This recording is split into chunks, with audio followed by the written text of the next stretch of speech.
tent is just tarpaulin fabric covering a pile of stuff. The flap is open. Inside, 3 young men, all in forward-looking apparel, reminiscent of the sticker on the padlock, are listening to some new form of music. It's like nothing you've ever heard. One of them looks at you.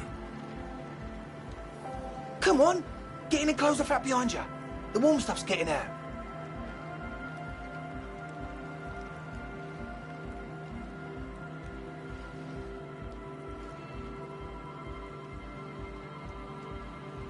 It's safe to assume this is their leader, or at least he thinks he is. Sorry, we barely have room for one. You go ahead. I'm too old for this.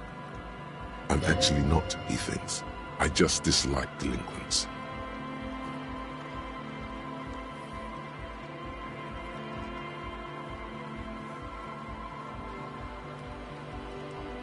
I'm sure you will feel right at home. I'll keep watch.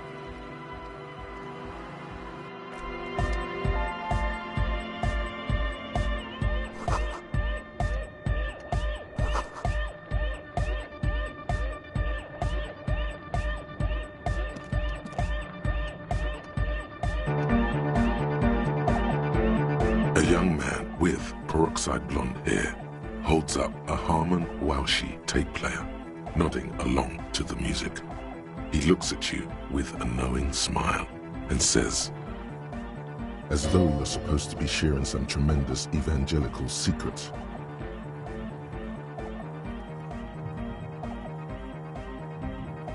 Hardcore! Hardcore! Hardcore to the mega! Internally coherent.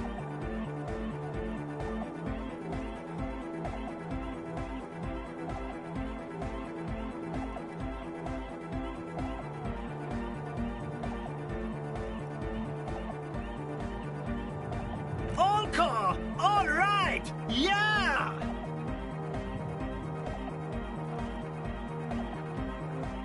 Gotta get the people going!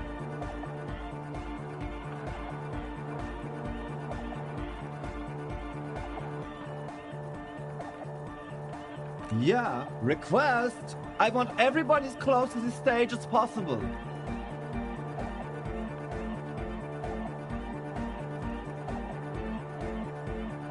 Could there have been a right way out of this garden of forking paths, you think?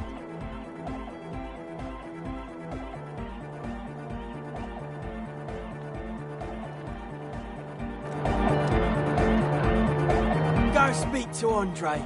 I'm just annoyed.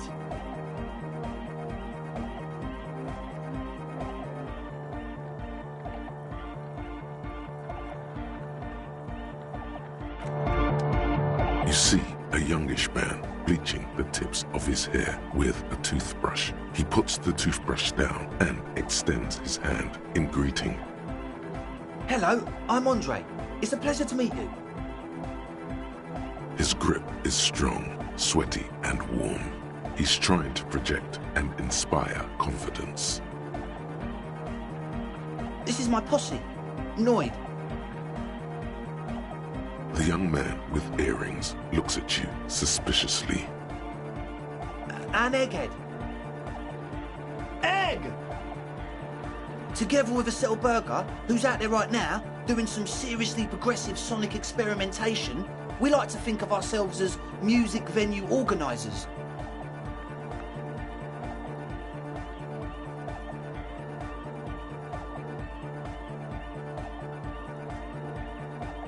We have many in the pipeline, officer. You see, we've been all over Jamrock North, prospecting for real estate to establish a new venue in.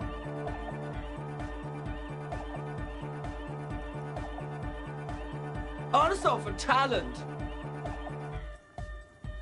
Yeah, thank you, Egghead. And while there is no shortage of raw, unfettered talent spinning tapes in Jamrock, we've had rotten luck with the real estate part. Place is a shithole. I apologise for my friend Noid's potty mouth. I realise this is not how you speak to a police officer. He has authority issues.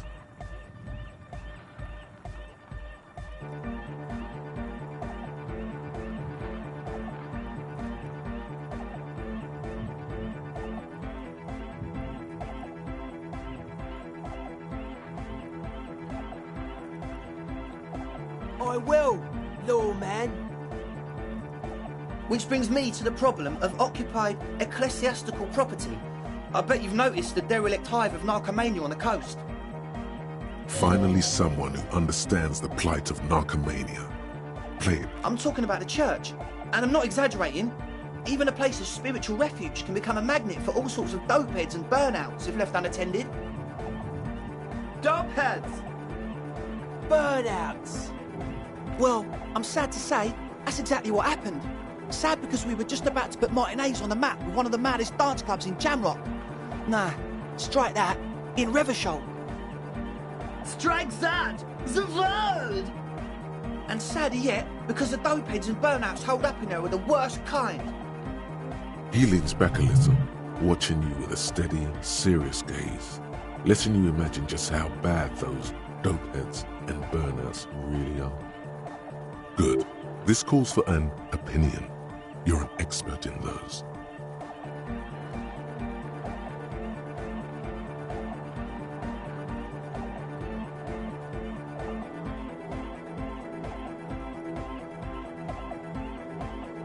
The spooky kind.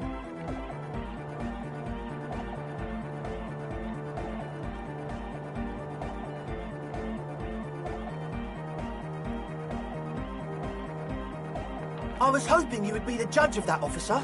All I can say is, their spookiness is the kind that keeps us from restoring this church into a community centre and a place of spiritual refuge. Also, they don't eat or clean the building. Shit's gonna collapse. People just want to spin tapes without them spooking it up. Place has bad signs. No one can dance like that. Thank you, Egghead. So you're gonna look into it, right? It should be a police matter. Getting them out. Whatever spooky stuff they're doing, I'm sure it's not what the Ecclesiastes meant their property for. All right, man. Andre's obviously very happy you took him seriously. The whole tent is. The boys exchange giddy looks. Yes, I asked Noy to install a measure against more drifters wandering in. It's a temporary fix, just something to contain the situation. I had to do it in an hurry. Not my best work, but it should hold for a while. Of course. Noid, give the officer the key. All right.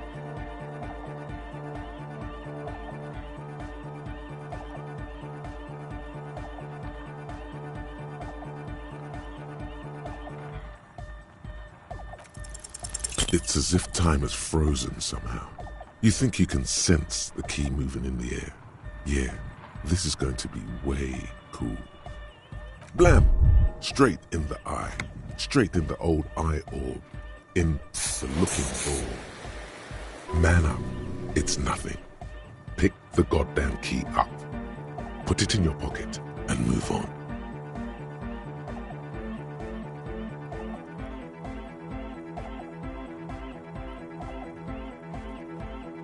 My bad. As always, we'll be right here, waiting patiently for the news. Yeah!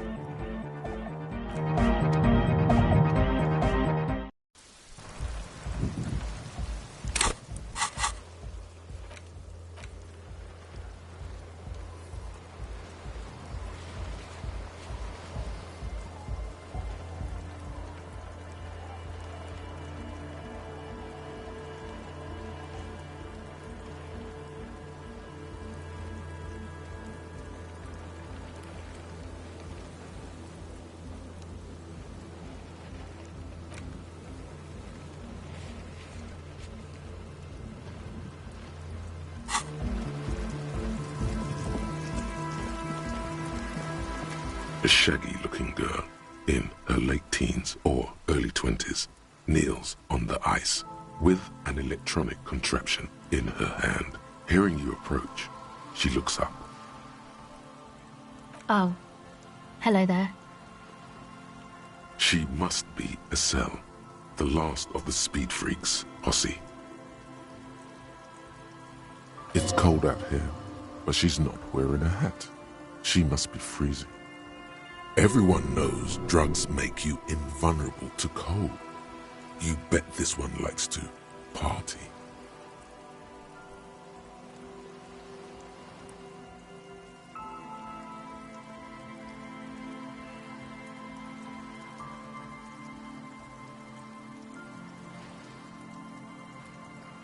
Huh? So should you. You don't have to do anything.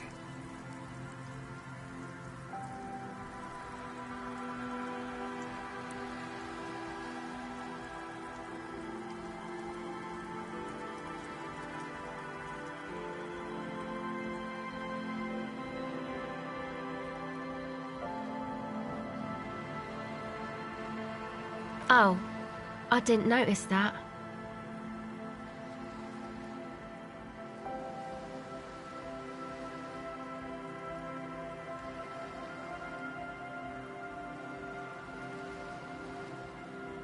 Yeah, well... Look, man, fuck the hat. Your pulse rises. What did she just say?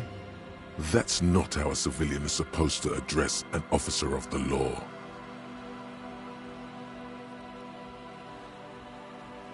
I'm sorry I said fuck the hat. I was concentrating on something else. My whole family swears and it rubbed off on me.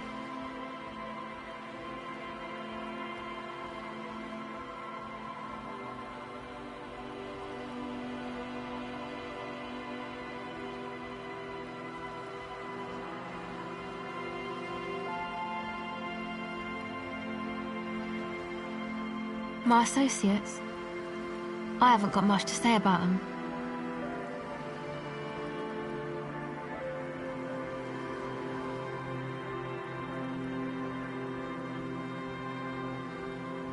Of course I do.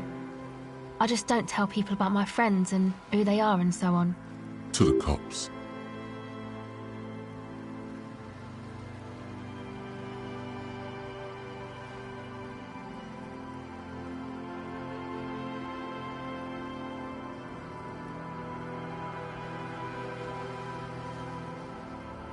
Me?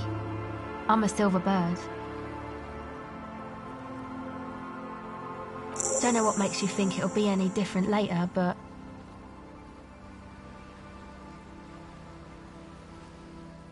This is a portable recording device. It's for field recording. Low quality, but still. Actually, just one wire. I picked on it till the braiding came loose. The wire leads to a contact microphone. A contact mic records sounds from inside things, like this ice. Your mangled brain would like you to know there is a boxer called Contact Mike.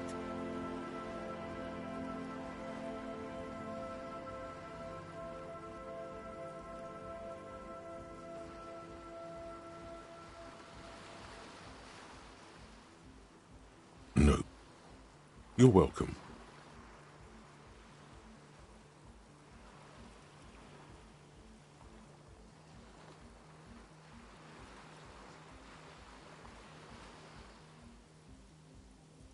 Okay. Recording, I guess. I think I'm recording cracks in the ice, but there's no way to tell. Not without headphones. I think I just recorded your footsteps too. Not sure how that will sound. The musicians in the Elysium used them for making music. They looped the stuff, cutting the tapes together. They make music out of cracks in the ice and keys jangling. Crazy sounds like that. It's hard to explain. Anyway, I thought I'd make some too. It's supposed to be, like, a music place anyway.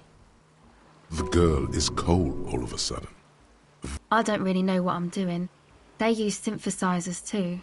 I don't have a synthesizer. Take this, your code.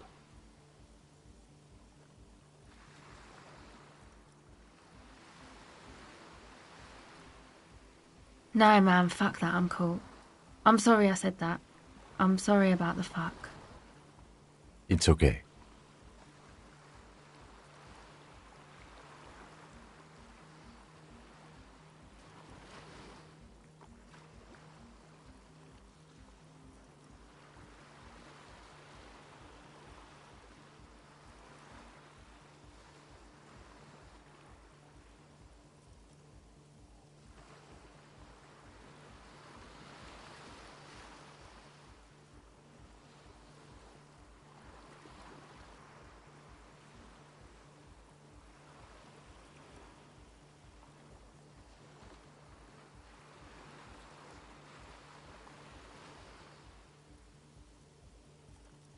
Yeah, the boys think it could be a place, like the Palaceum or something. Stupid. It's really not going to be a Palaceum, that's for sure. Yeah, Andre and the guys, inside the tent. And why is that?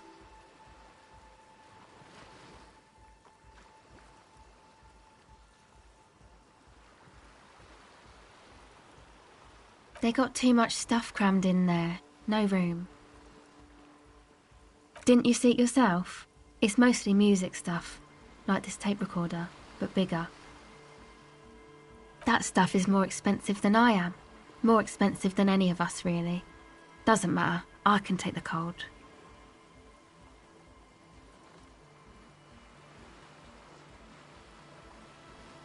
Go ahead.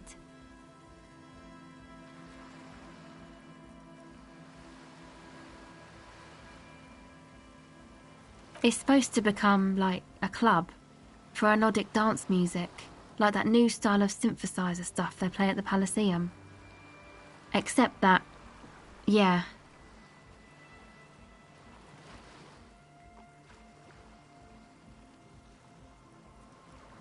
Go ahead. Okay.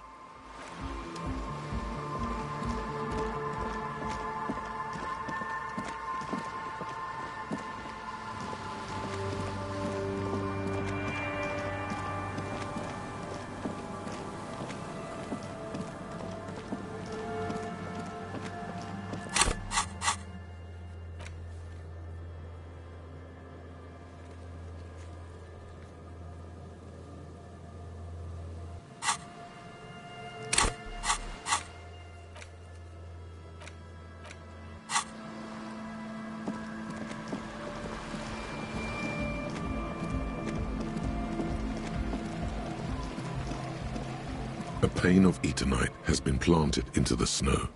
2 poles are holding it up. Barely holding it up. It could fall over any minute. A stronger gust of wind might be enough. The pane falls into the icy snow with a soft thunk.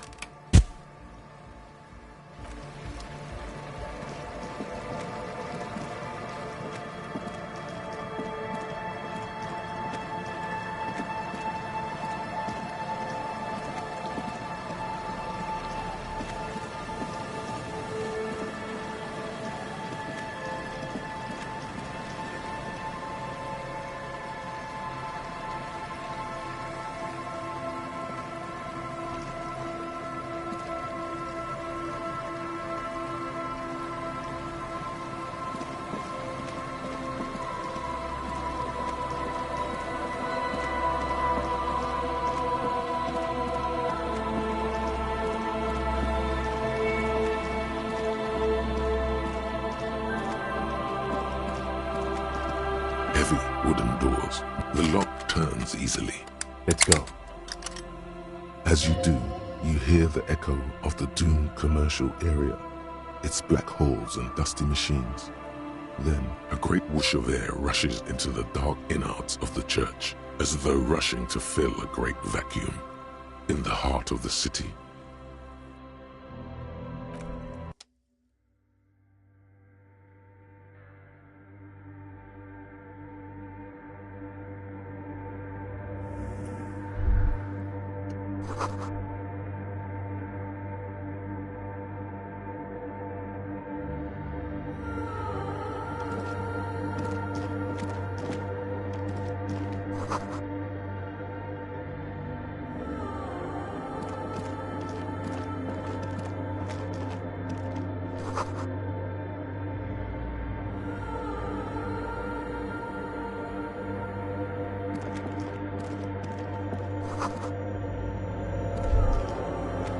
The silence in this part of the church, it's almost palpable. All the shifting matter and shuffling of living things is gone. Nothing seems to exist beyond the church anymore.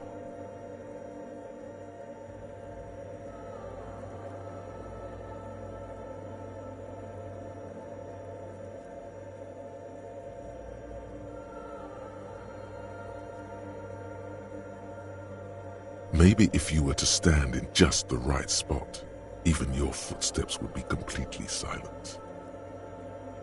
And then it's gone, almost all of it, but for the faintest of hums. It seems the sound here is detached from its source somehow, if not blotted out outright. Truly unusual. You can hardly hear your own breathing.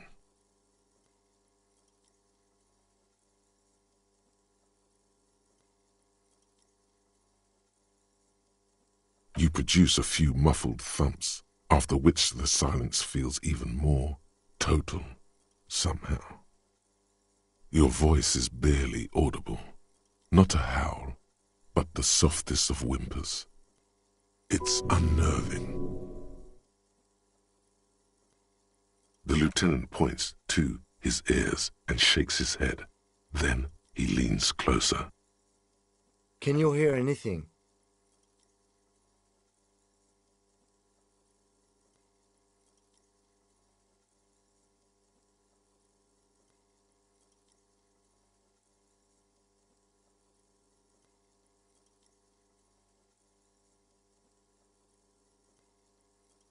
I wonder why the church was built with such strange acoustics.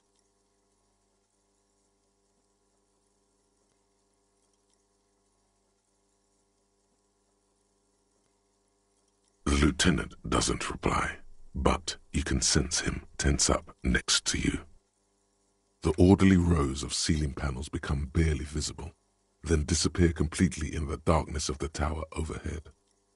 The silence, the darkness, they've enveloped you as in a cocoon. You cannot move anymore. Relax. It'll be okay.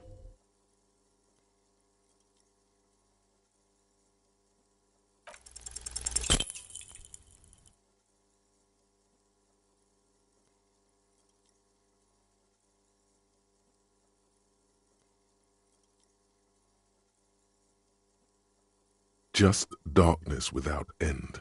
It makes your head spin.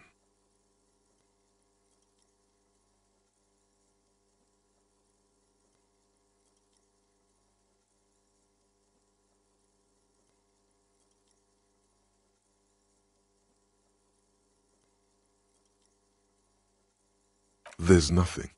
You're dizzy and disoriented as you see dark and more dark rising. Officer, what are you looking at? Filled with vague shapes of woodwork, the sense of a great height.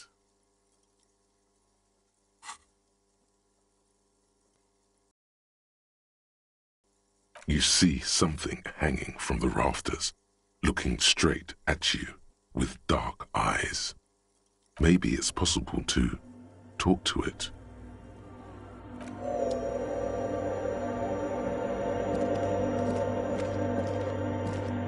Is that a man? Looks more like part of the carpentry of the building came alive and is now studying you intently.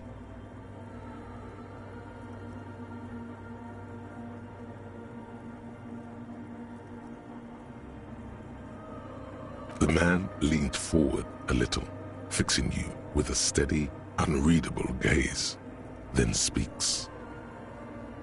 Habitual alcohol use has made you into a scared little pussy, Holmes. But don't worry, everything's gonna be all right. You come to the right place. That accent is Villalobos, a peninsula in Mesk and a district in general. There's a sizable contingent of Villalobos-speaking Mesks in Rivershaw.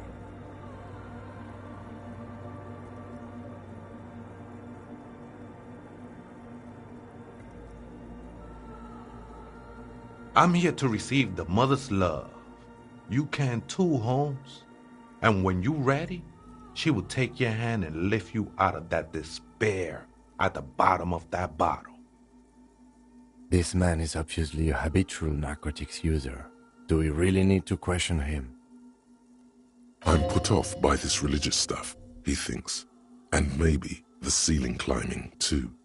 It's all very hard to square with the lieutenant's own view of reality. Hey, and what was that about the bottle again? You haven't even drank that much lately. Lay off it already. Shish.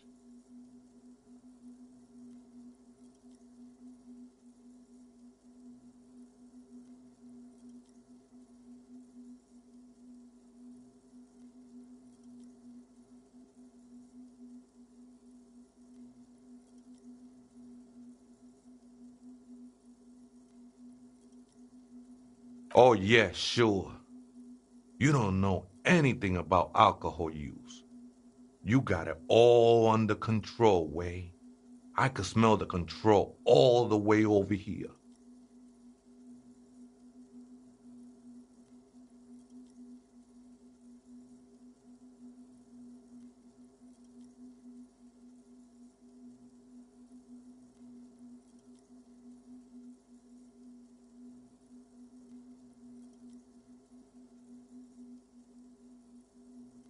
I know it's hard to admit that you got a problem.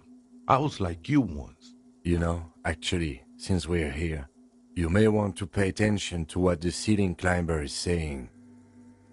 Look at these crazies. What is this shit?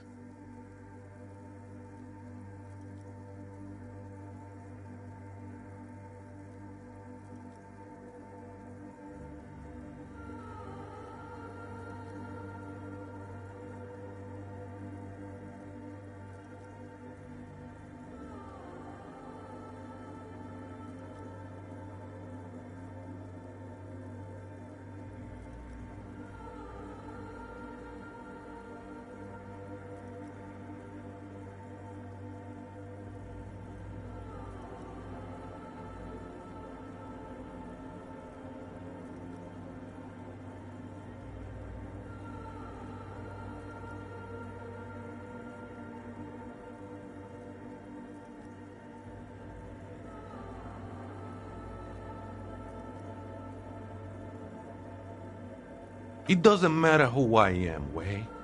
I'm just bringing you the message of the mother's love. She don't want you to hang yourself on your own stubbornness.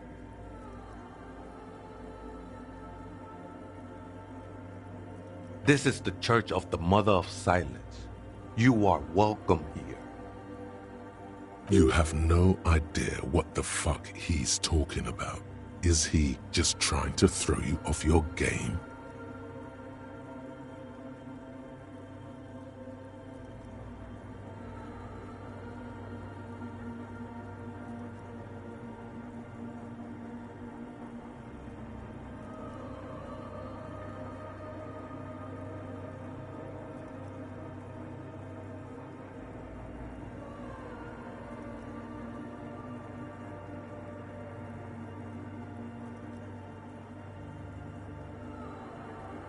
Up there, Holmes.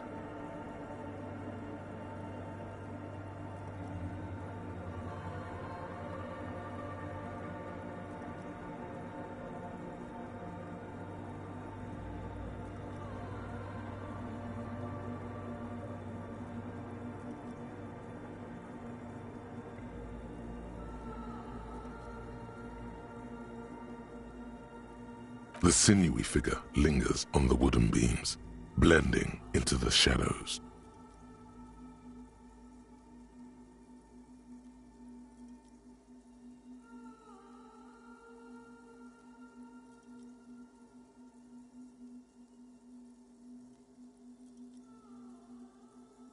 This is a special place.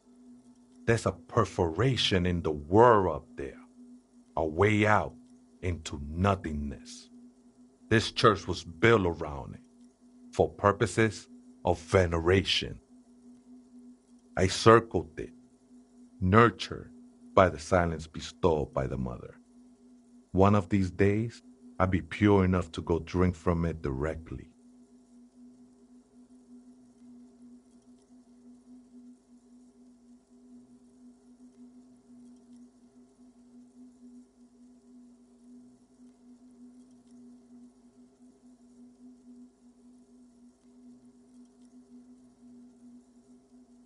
I will be incinerated, but not destroyed.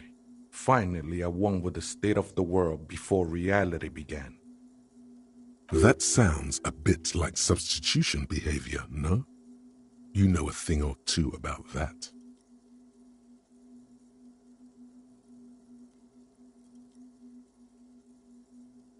Oh, that's no simple question, Essa. She is one who can be painted or sculpted. She is a cavity in the dark beyond sense.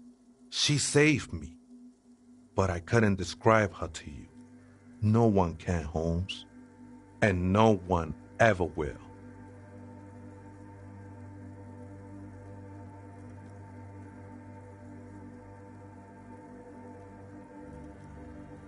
Hard to say. I think I did some construction work here, back when I still had material worries. Up there, I realized what the true purpose of the church was. Been spending a lot of time here ever since. The past is nothing to me now, eh? It didn't belong to me. I'm a seraph, Holmes. I sing the Mother's glory.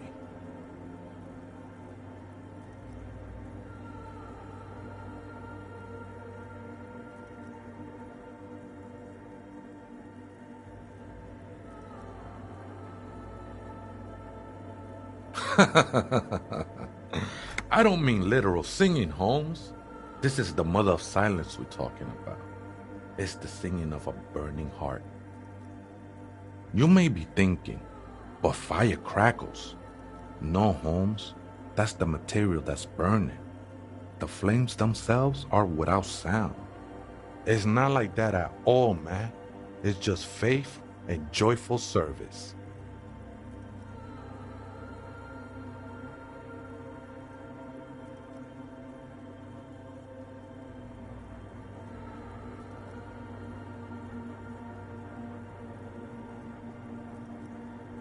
I know it will take time. Don't sweat it. I know it will take time. The sinewy figure lingers on the wooden beams, blending into the shadows.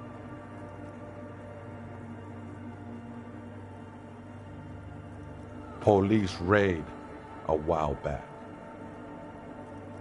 Did you witness it? Not really, or at least I don't remember much of it anymore. It looks like he truly doesn't remember. There's a vagueness to his sense of time.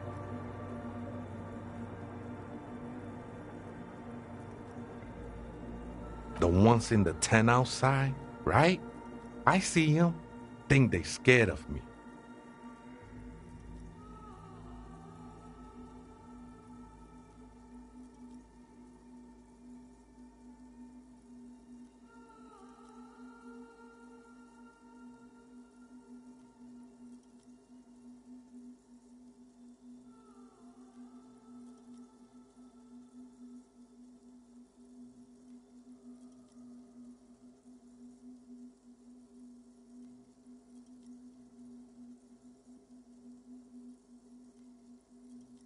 Why not? They wouldn't bother me none. I'm usually way up there, imbibing. Ain't no music on earth that can reach where I go. Might even be nice to have some company.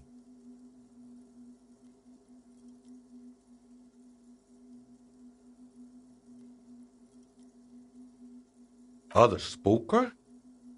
Oh, esa viejita es muy estudiosa. Don't know, Holmes. Viejita is grandma?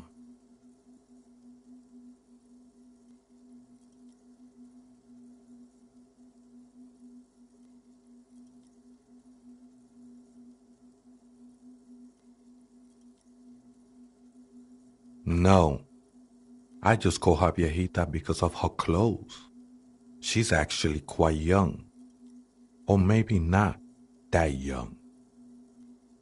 Age is just one of the many masks we wear.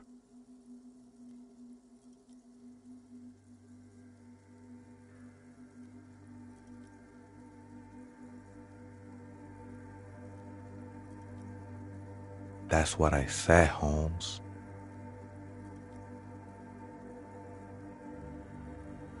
Don't really follow her comings and goings. Just see her typing on her computer now and then. We got different interests. I'm afraid not, Essay. You just have to wait until she comes back, or search through her radio computer.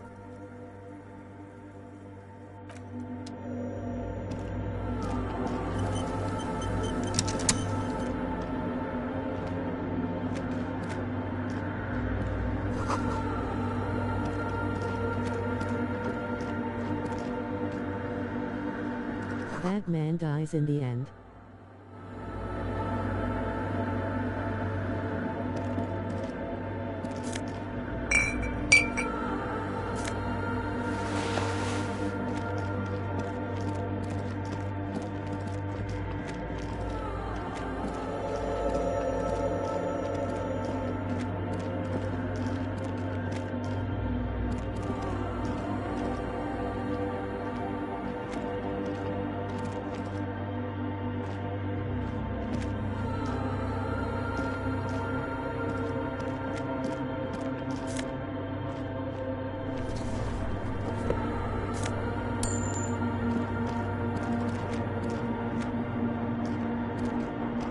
A machine stands in the corner, watched over by the figures on the stained glass window.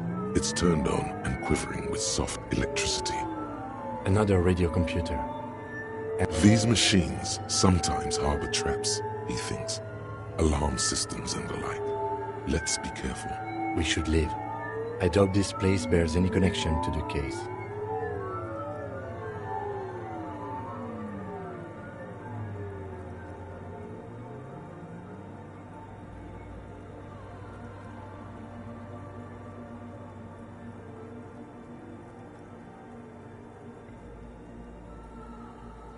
You see fluorescent play and print buttons on the keyboard.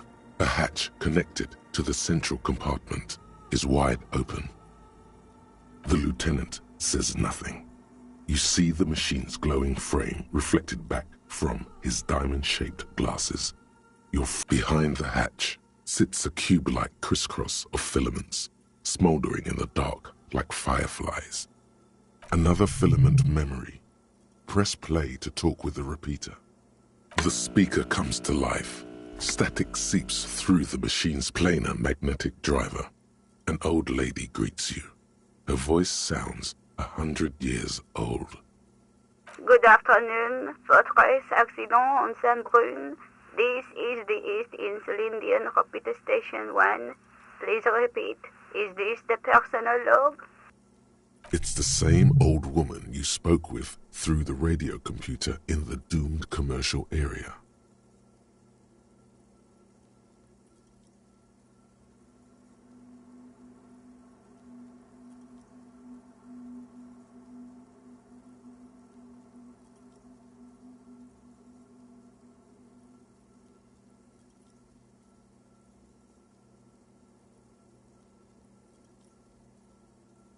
Good.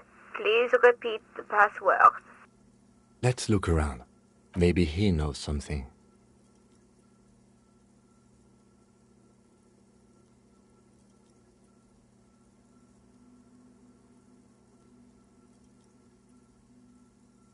Receive votre accident. Is there anything else I can... Good. The machine's keyboard is still illuminated, revealing fluorescent play and print buttons. Nothing happens. The speaker comes. Good afternoon. Votre. Good. The machine's keyboard is.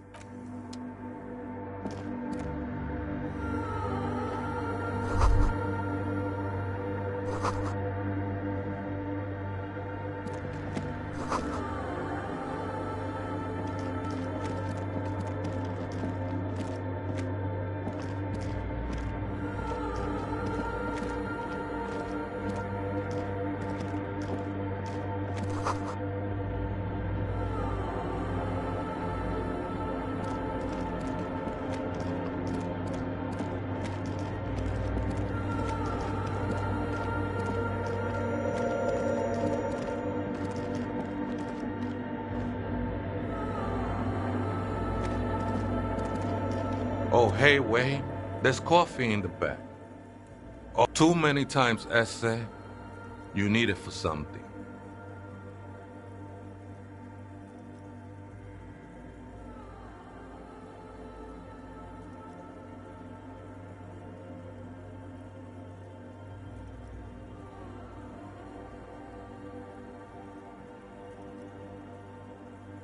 The lieutenant raises his eyebrow. Don't sweat it, Vato.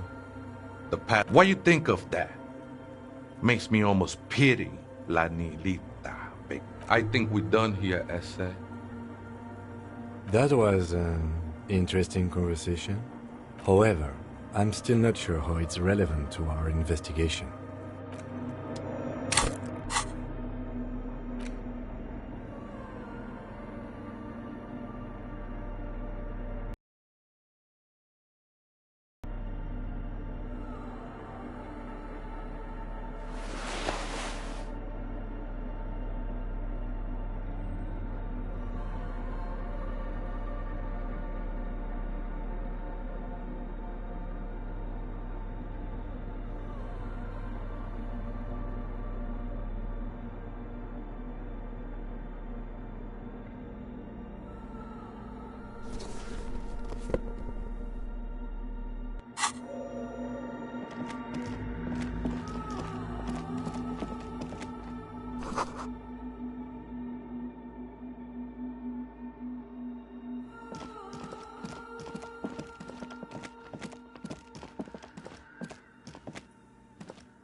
The machine's keyboard is still illuminated. Reveal the speaker. Good afternoon. Votre accident on Saint-Brun. This is the East Insulindian Repeat Station 1. Please repeat. Is this the personal log?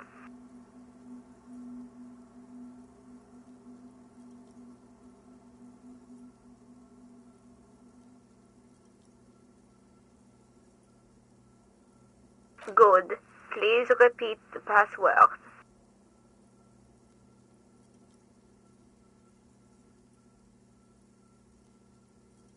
Good. I have unlocked the filament. After ending the call, please press print to access the filament. Votre accident. Is there anything else I can do for you today?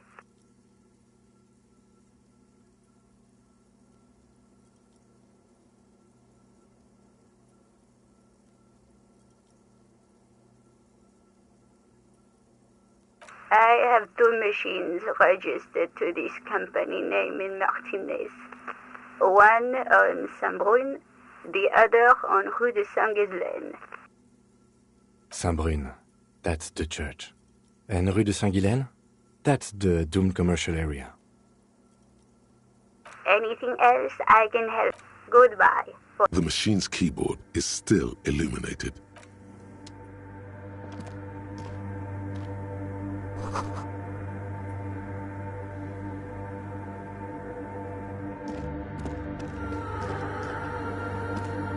In white, silver, and apricot faience, the young mother of humanism stands above you. This is her innocence, Dolores Day. Cradled in her arms are a pair of glowing lungs, clearly visible from underneath her flowing dress. You should kneel.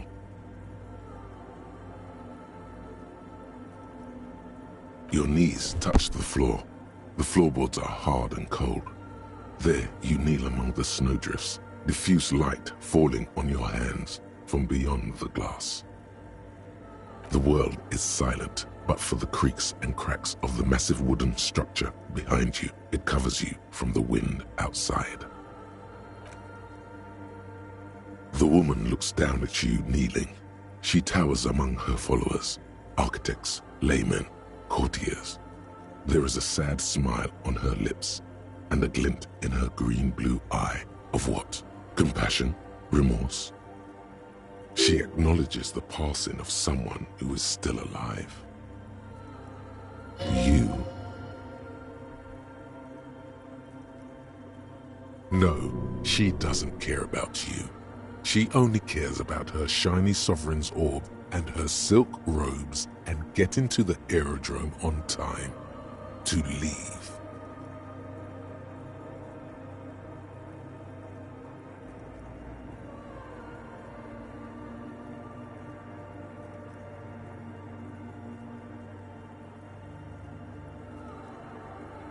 As that useless word passes through your mind, the lieutenant draws an X-shaped cross from shoulder to shoulder.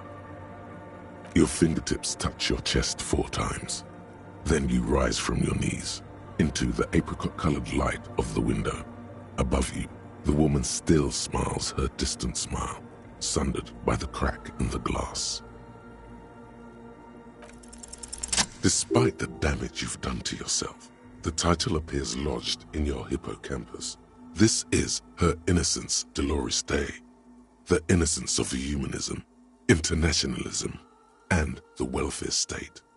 Perhaps the most famous human being ever to have lived. No amount of Commodore Red can wipe her sad smile from your brain thing.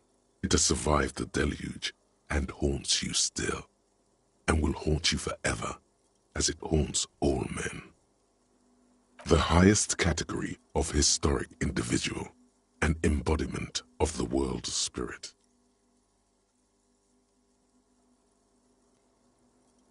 More, and an innocence is infallible. The decisions made by one are not decisions. They are inevitabilities. What would have happened anyway? Only accelerated, packed into decades instead of centuries. An innocence is a continuous, compressed event, a sacred human being. It is an honor and a glory to live when one is in office. No, we are alone.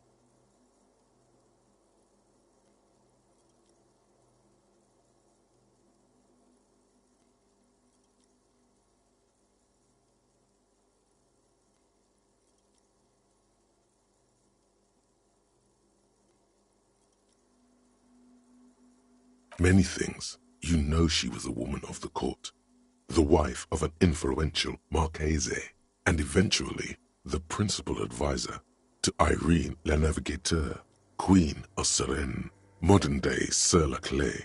Also that she was gorgeous beyond beauty. Terribly, women of the court were expected to play both contract bridge and chess sufficiently well to prove an interesting challenge to a man. A simple grasp in matters of philosophy, theology, and science was encouraged. She was, by all means, a kept woman. She made the most of her position in the antediluvian court, a court visited by the most prominent thinkers and artists of the day. In secret, she was becoming the era's preeminent philosopher of the state, a scalpel, a piercing gaze. She was an almost preternaturally magnetic and intelligent individual. To her contemporaries, she appeared out of time, a messenger from the future of the species. We all fell in love with her, head over heels. It was on her advice that Irene la Navigateur sponsored a number of voyages into the Pale, a costly, often tragic endeavor, ultimately vindicated by the discovery of the new world, the piece of reality you're standing on. She was crowned 2 years after the first expedition returned, setting in motion what is widely considered the greatest era in history. Wow, indeed. When her innocence was declared, and the queen she had advised for years fell on her knees before her, she was so overcome with emotion that her lungs started glowing in her chest. Bystanders reported golden filaments lighting the already sunlit chamber around her, clearly visible beneath her dress. That is why the lungs are the symbol of love for the cultures of the Riel Belt. Terrifying is a term too emotionally charged for your semantic memory, or what remains of it. Although she's often considered to be the greatest human being to ever live, there was something ominous about Dolores Day, constantly surrounded by her terriers. She was the most socially secluded and least self-aware of all the innocences. Some modern thinkers would consider her a war criminal for the campaigns she waged against the Mesk state. And then there were the resettlement programs. The Mesk state tried to detach itself from innocentic rule. Parts of the world were experiencing whiplash from accelerating into secularism. Her mandatory education programs and mass resettlement of upstream Marguerite were problematic as well. Dissenters were suppressed by a military force she called the Army of Humanity, suggesting those who fight against it are not part of humanity. She adored chess, yes, but also military war games. Dolores Day often holds a tiny tin soldier between her index finger and thumb. In icons such as this, she was also blonde, the blondest woman you have ever seen, with green eyes the color of the Pacentic, mare interregnum.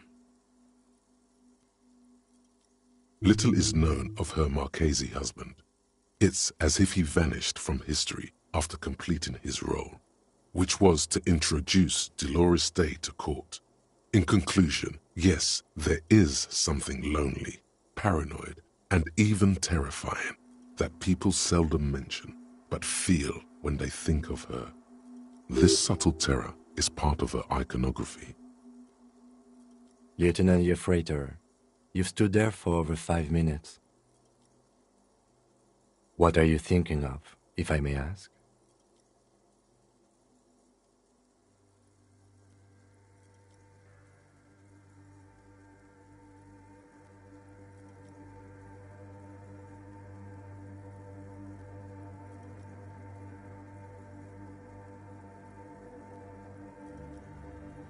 Okay. This church, the coast in general, we shouldn't linger here. This isn't a good place to get lost in. We should conclude our business. The shards glimmer in the dark. You see little pearls of light on the edges of the crack that splits the female figure. Something was written there. Remains of broken letters line the emulsion. What it said, The old woman in the village was right. This must be the DeLorean Church of Humanity in Martinez, or the small Pinewood Church in some records. It's a minor landmark, not easy to find. Most maps misplace it. It was built not long after Ravachol's founding, 300 or so years ago, by first-generation settlers. On the coast of an uninhabited archipelago where only animals had roamed before, in the wild reeds. There used to be 7 stave churches on the coast. Les Sept Sœurs, they call them, the 7 sisters. Only one remains. The rest were burnt in the revolution or used for building materials. We should be respectful here, although the building appears to be deserted. I do not believe we'll find anything connected to the lynching here. Something else, perhaps? Respectful? Is the lieutenant a follower of DeLoreanism? A pang of guilt. The lieutenant is leaving something out. I have a theory, yes. There was a police raid a while back. I heard the place was shot to pieces. The old woman in the village was being tactful with us when she didn't mention it. She has more respect for the RCM than many around here. Well, your station was involved, I hear, although I can't be sure. How come the lieutenant isn't sure? Is this confidential information?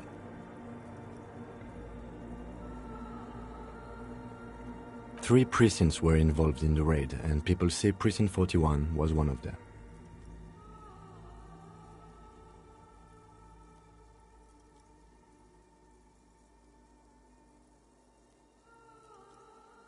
I'm sorry, I'm not saying you were. It was a clandestine operation. I don't know anything about it, why it was conducted or who participated. I try not to pry into extra-district matters.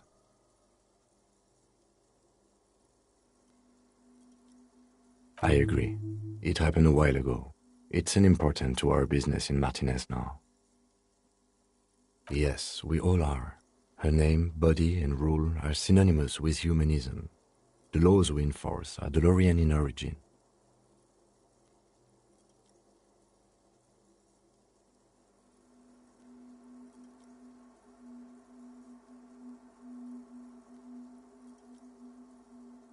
It's not spiritual, it's constitutional. The DeLorean system does not demand faith, only accordance.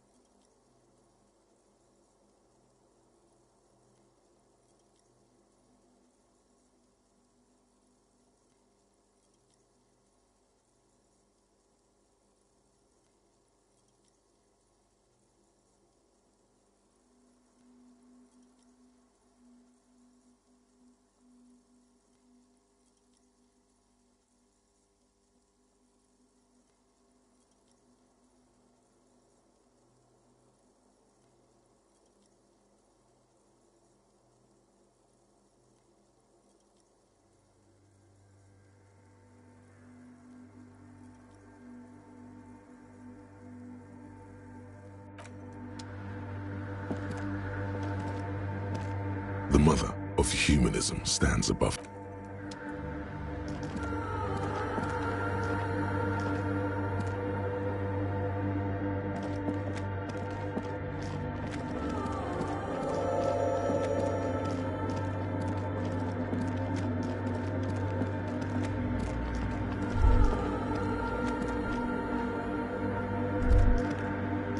Yes?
There's some tear, an empty cigarette.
Hi again. So, how are things going?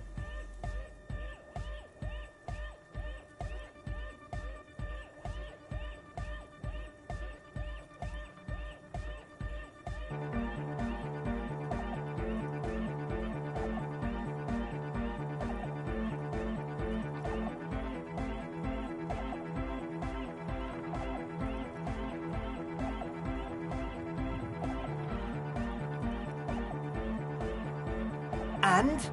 What happened?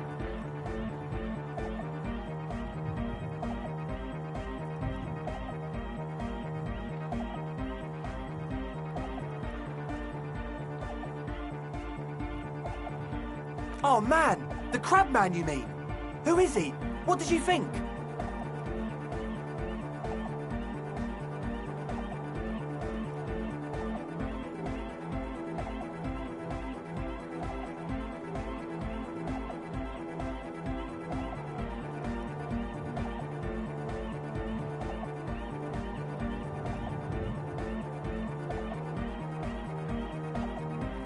Really? Huh. Interesting. What's he doing in the church?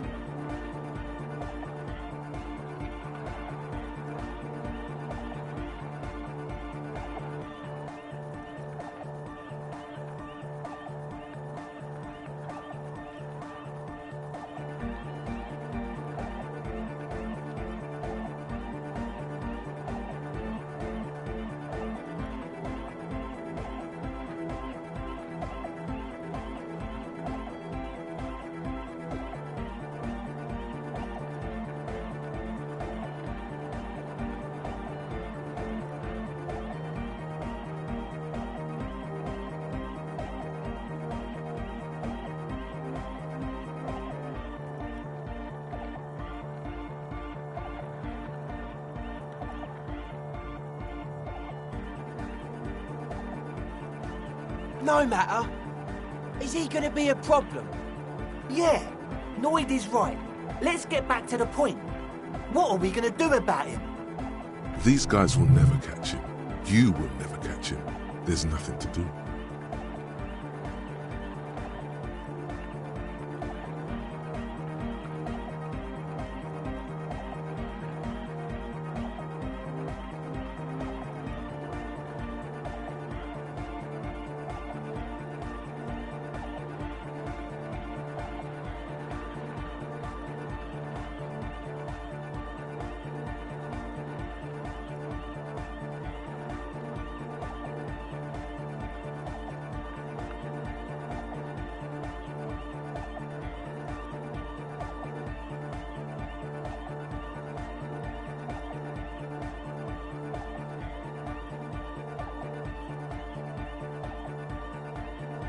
I dunno, man.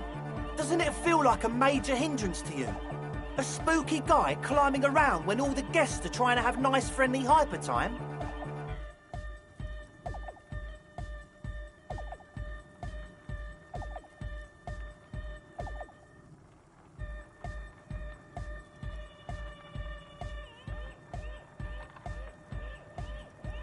I guess it's not a massive problem, now that I think of it.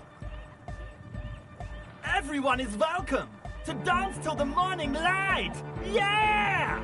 Maybe. I guess we'll figure something out. Okay, but what about the other spooker? The one in Grandma's clothes? Did you see her?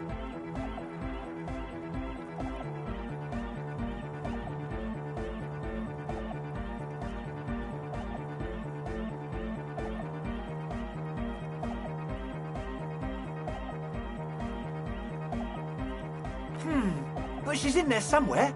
Has to be. Have you tried investigating the machines? Anyway, do let us know if you see her. As always...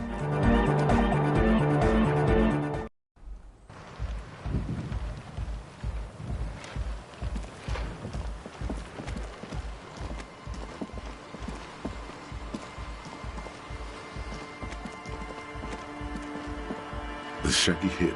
So you talked to my associates, right? Are you going to help us? With the church, I mean.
Mister? Yes, I am. Little Lily. You know my mom? That's nice. My mom is great. She's bye!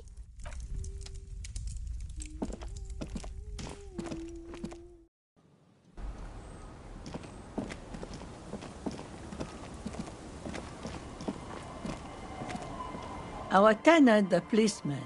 I hope the waves don't keep you up at night. What can I help you with?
Hello again.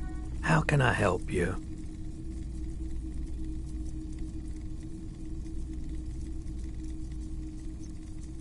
Of course. It's in working order still, isn't it? Just pick your tape and set it spinning. Sure. Let me have a look. Anything else you're thinking of selling?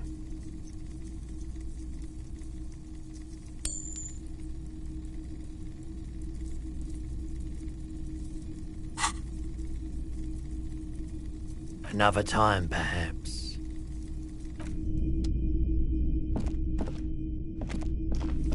You see rows of toy soldiers guarding the rest of the trinkets displayed on the table.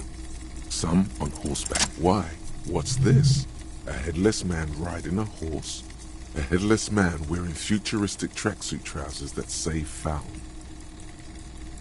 Oh, that's the headless phone rider.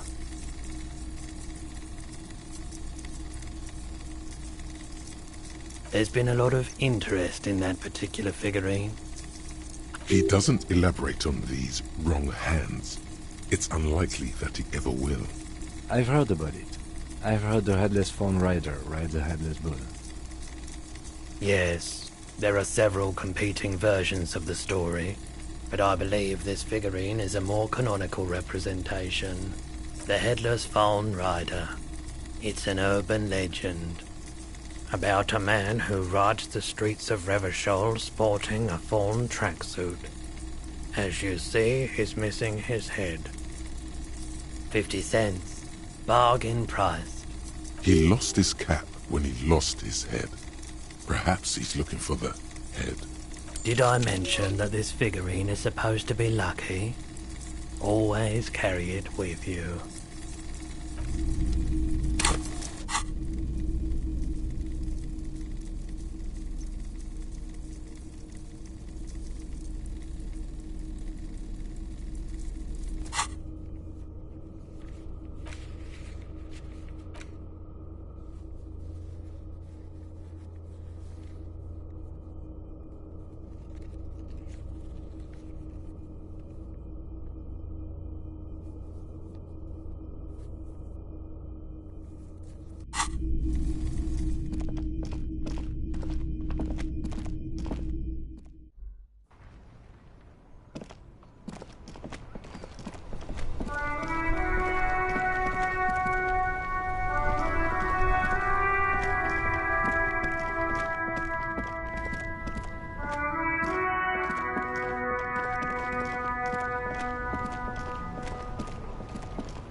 Hello, sir. How is the investigation going? Found any curses yet?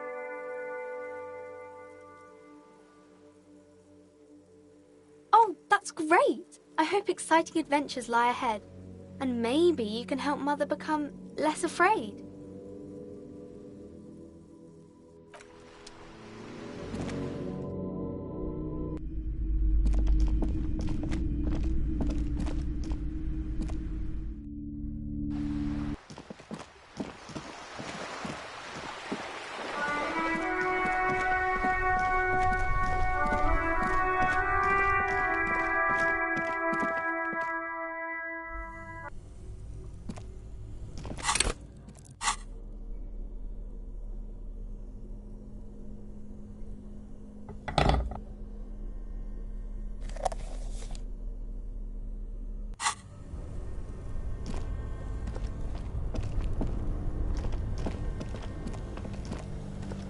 This orange machine is buzzing like an old submarine. It has a hand-cranked ice cream churner. Turning the crank feels oddly satisfying. What better to assuage the creeping sense of failure than some frozen fat and sugar? You slip your fingers under the frozen lid. If you want to try again, then you need to have the pry bar in your hand, detective. Equip the pry bar by going to the tool.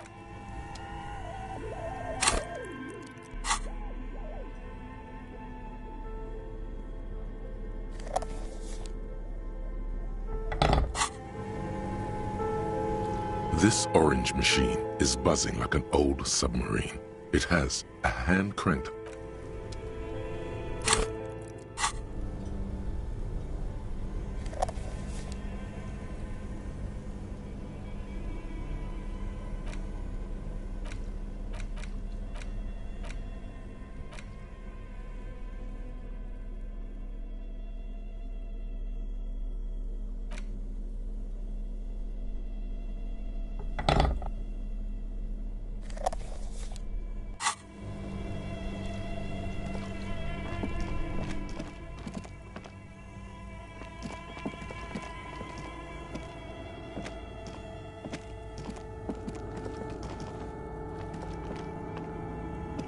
A few bricks have fallen off, revealing a compartment behind the wall.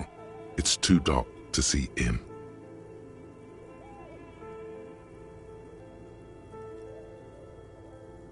It means there are fire. He likes this find.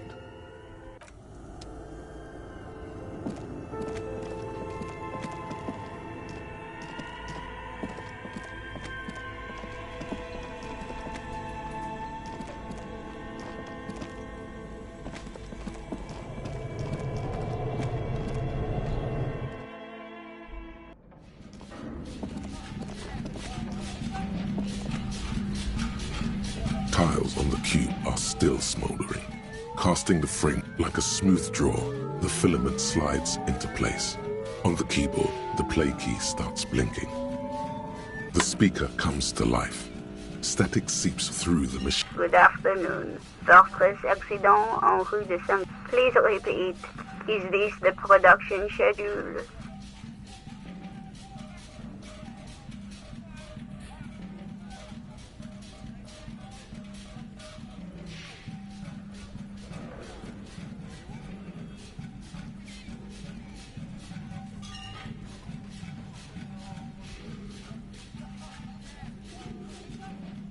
Good. Please repeat the password. Good. I've unlocked the production schedule. After ending the call, please press print to access the filament. Really? She just used the same password? Maybe those radio computer guys aren't that paranoid after all. Fortress accident. Is there anything else I can do for you today? Thank you, and goodbye. Tiles on the cube are still smoldering. With a quiet determination, the printer starts printing, a piece of paper unfolding like a handheld fan. A black crisscross of letters covers its surface. It's a project report written by the lead producer, Andrew Andy. Batman dies in the end. World Untethered, a radio game developed by Studio Fortress Accident. The first few pages give an overview of the capital and workforce, while the rest of it seems to be a production schedule.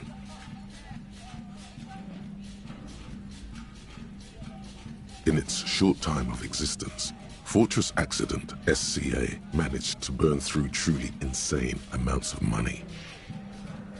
The first tranche of seed financing brought in 150,000 Ria, but then came the delays. Eventually, the damage reached 400,000 Real, with only half of the game finished. 400,000 Real? You're my yo. These guys knew how to party. Let's just say it was a real adventure for their Igaunian investor. Fortress Accident employed 18 people, the bulk of the team composed of writers and concept artists. There were also radio programmers, sound engineers, a CEO, 2 marketing experts, and a single overburdened producer who developed a habit of popping Pyrrolidon in the basement to escape his obligations.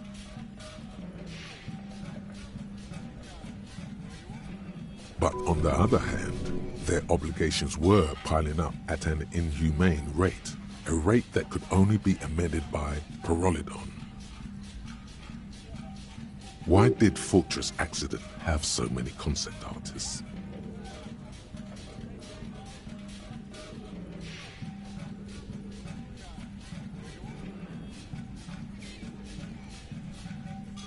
It didn't. No, definitely not. A few more producers could have come in handy though, especially when dealing with writers, some of whom routinely skip to work because of mental health issues and extremely unprofessional sleep schedules. One of them even managed to steal some valuable company property before skipping town for good. The production schedule depicts their glorious descent into bankruptcy. Not the concept artists. It wasn't even the writers, with their panic attacks and 3-hour lunches. It was impossible not to fail. The project was too large, and no amount of money could satiate the ever-expanding ambitions of the development team. They tried to make a 4 million real game with 400,000 in their bank account.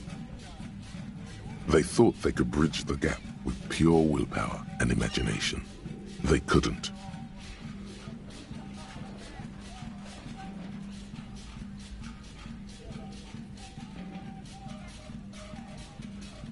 No, even then, success remained within an ever-narrowing margin of possibility that, despite everything, never entirely disappeared.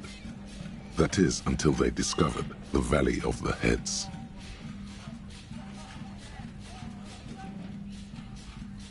At the 11th hour, the lead designer, Jimsk-born Sulisław Jalisa, decided that what Wirral Untethered needed was a secret mystical location at the extreme edge of the map. This place was to be the Valley of the Heads, where the heads of all the headless constructs could be found. The player would have been able to choose a head for their headless party member, and each head would have been voiced on air by a professional actor. The world had never seen their kind before, and might never again. So many. The last count, there were approximately 10,000 heads for 10,000 headless men, all of which could be endlessly recombined. Well, yeah, that, and the catastrophic data loss. On the nature of the data loss, there's ominously little information in the production log. It comes at the very end, where things get fuzzy and dark, where tables and numbers seem to vanish into an eerie nothingness, before the Igaunian investors pulled the plug. What is clear is that one day, an unidentified numeric anomaly occurred on the East Insulindian Lintel front, just as the Wirral Untethered project was being compiled that day. When the project was returned, it was completely blank. The team spent weeks on the phone with Lintel, the service provider, but despite their diagnostics, they could never produce a satisfactory explanation or pay for the loss. Always read the terms of service. And let's face it, they didn't have any money left for illegal action.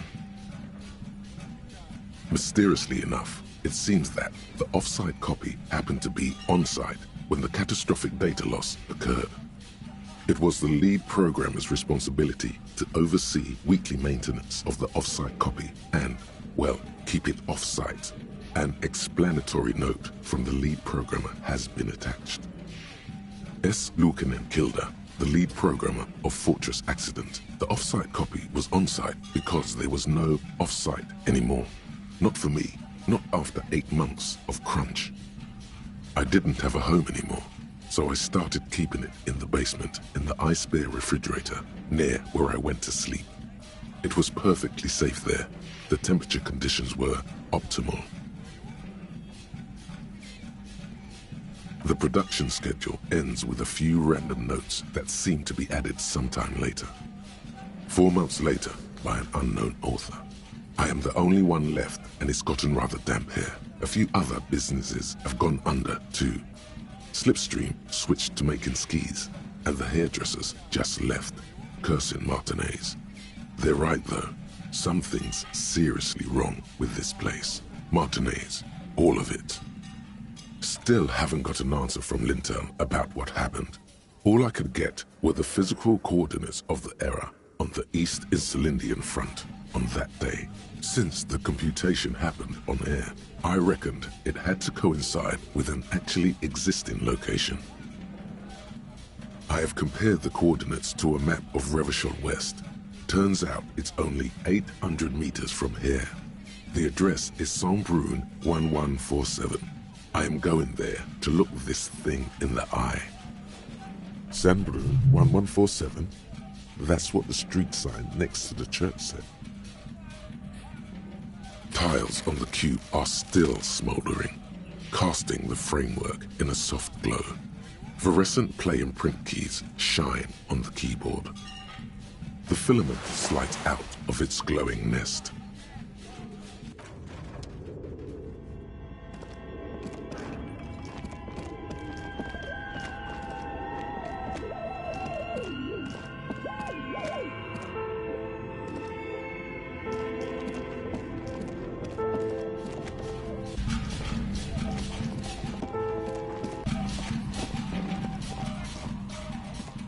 Oh, it's you again.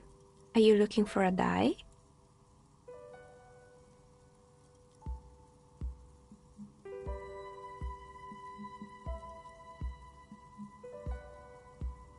I'm listening. Good. I hope it clarified things a bit.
The tear machine stands and your bottles clunk into the machine.